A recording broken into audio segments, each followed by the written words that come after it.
তোমাদের সাথে আমাদের একটা ছোট্ট বাগান শেয়ার করছি। এই দেখো আমাদের কত বড় একটা লঙ্কা গাছ, কিন্তু একটাও লঙ্কা হয়নি। মাত্র 3টে লঙ্কা হচ্ছে, তাও কি ক্যামেরার সামনে ধরা পড়েছে লঙ্কা 3টে। দেখতেও পাইনি আমি, জানো আমাদের বাড়িতে কেউ এখনো দেখেনি এই 3টে লঙ্কা সবে হচ্ছে। কিন্তু ওদিকে আমাদের ছোট ছোট লঙ্কা সব একসাথেই পুঁতেছিল আমার শ্বশুর, কিন্তু ওদিকে ছোট ছোট লঙ্কা গাছগুলোতে লঙ্কা হয়েছে। পুরো এটাতে হয়েছে 5টা মতন।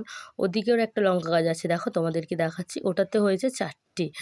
3টে 4টে করে লঙ্কা হয়েছে ছোট ছোট গাছগুলোতে, কিন্তু ওই বড় গাছটাতে সবে 3টে লঙ্কা দেখা যাচ্ছে। তারপরে এদিকে আমাদের গাঁদা গাছ আছে, তোমাদেরকে আর দেখালাম না। তোমরা যদি দেখতে চাও অবশ্যই বলো, তাহলে আমাদের বাগানটায় কি কি আছে তোমাদের সাথে শেয়ার করব। এদিকে আমাদের গাঁদা ফুল গাছ আছে, ওদিকে তারপরে অনেক ছোট ছোট গাছ সবে পুঁতেছে আমাদের। তারপরে আমাদের একটা ছোট্ট একটা গোলাপ গাছ আছে এদিকে, কিন্তু লালও নয় পিঙ্ক কালারও নয়, পুরো একটা অন্য একটা কালার। কত সুন্দর গোলাপ গাছটা, ভেবেছিলাম বর্ষাতে হয়তো মারাই যাবে। এনেছিল আমার শ্বশুর, তোমাদের সাথে একটু ভিডিও করেছিলাম গোলাপ গাছটায়, তখন নতুন এনেছিল, 3টে ফুল ফুটেছিল। ভেবেছিলাম মারা যাবে, যেহেতু আমরা তো আর বাড়িতে থাকি না।